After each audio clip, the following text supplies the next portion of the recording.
today. I'd say to Maria, I need to give you a card, Maria. You better take this card. What's it say, Maria? Expect a miracle. I say, Maria, you're miserable today. Come on, Maria, you have to expect a miracle and life's going to change for you.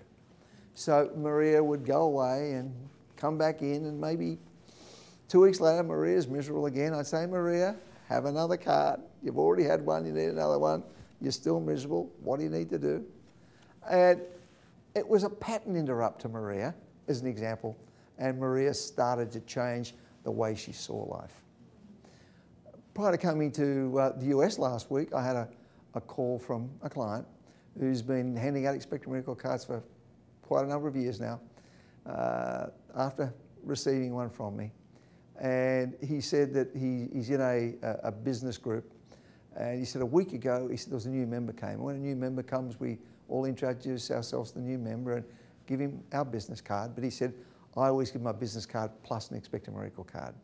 And he said today this fellow came in and he was mad.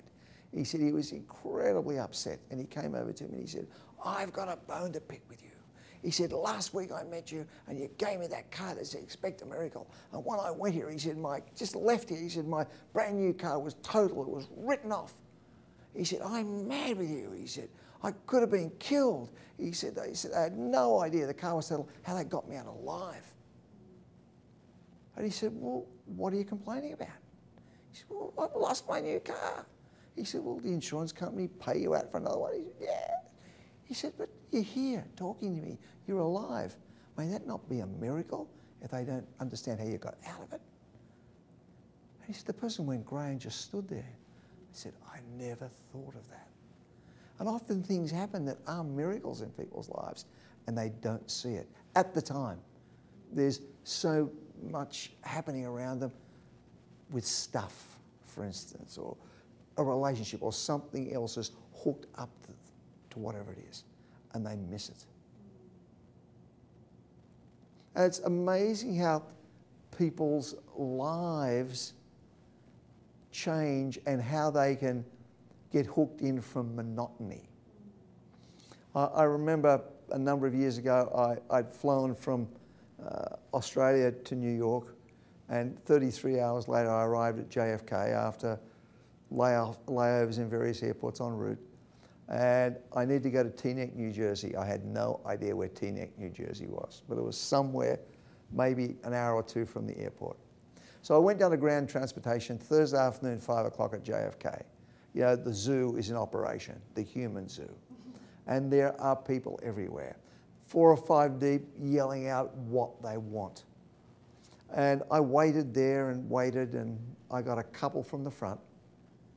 And I thought, no, I need to do something. So I put my hand in my pocket, I took out an Expect a Miracle card, and I pushed it through. So it came onto the counter. And there were 3 beautiful, elderly, black American women who were just there, African American women who were just doing their job, being bombarded by people. And one of them all of a sudden spotted the card. She said, whose car is that? And I said, it's mine, it's mine. And she said, was you born again? Where did this card come from? And I said, it's my card. I expect miracles all the time. And she said, oh, look at this, girl. So the other 2 women got up off their stools and came over. Have you got any more of those cards? I said, absolutely got more of those cards. She said, can we have 2 more, please? So I got 2 more cards out, passed the 2 cards over, and then they were having a lovely time. Their energy transformed from just being in the doldrums, almost just filling the role of what they needed to do to pass these cards, pass people information on the bus they needed to take, or the limo, or the town car, or whatever it was. And she said, and what do you want? I said, I need to go to Teaneck, New Jersey. I don't even know where it is or how far it is. And she said, well, that's going to take you 1 hour and a half. I said, wonderful. And how can I go there? She said, you can take the bus, and that's $77. I said, how else can I go? She said, you can take the shuttle, and that gets more expensive. And then you can take the taxi cab, you can take the town car, you can take the limo, or you can take the super limo. I said, okay, look, I'll leave it up to you. The bus would be good. It's Wednesday afternoon. I don't have to be there. I don't start to speak till tomorrow night, Thursday evening. I'll take the bus and might have a tour and see some things on the way. That's fine. Okay, so they're away. Girls, get onto the phone. So they're all there.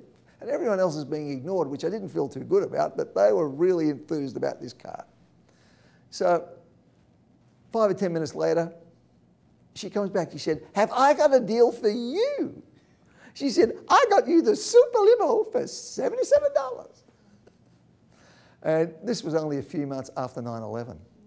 And of course, a lot of companies, limo companies, the air travel was so reduced there for a number of months that the operator told me he was the owner and he had 5 cars, but he was only running 1 car at that time, and he was driving it himself. And I said, how can you do it? He said, look, I just need to keep my car running, and I'm just happy to get $77. He said, I can get what the bus fare is. He said, that makes me totally happy. I'm working. So we had a lovely chat, and I'm in this 18-seater limo talking to him. It was just amazing. You could take a football team in there. And we had a lovely trip. And you know, without that card, I don't know, I would have been on the bus. So it was just a gift.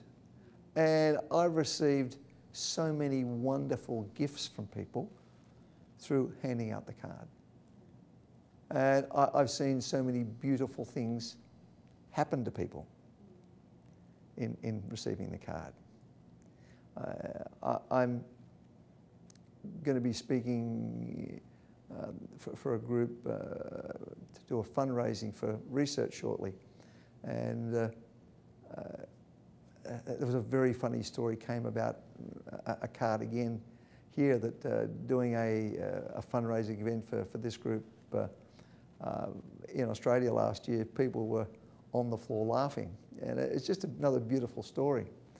And the particular work neuroemotional technique that I was connected with this lady, she was sent in to see me and by a friend of ours who was a top psychic who's passed on now. And from time to time, she'd send patients to us who were just not responding to care anywhere. And she was a patient at her door, and she said, look, just go in.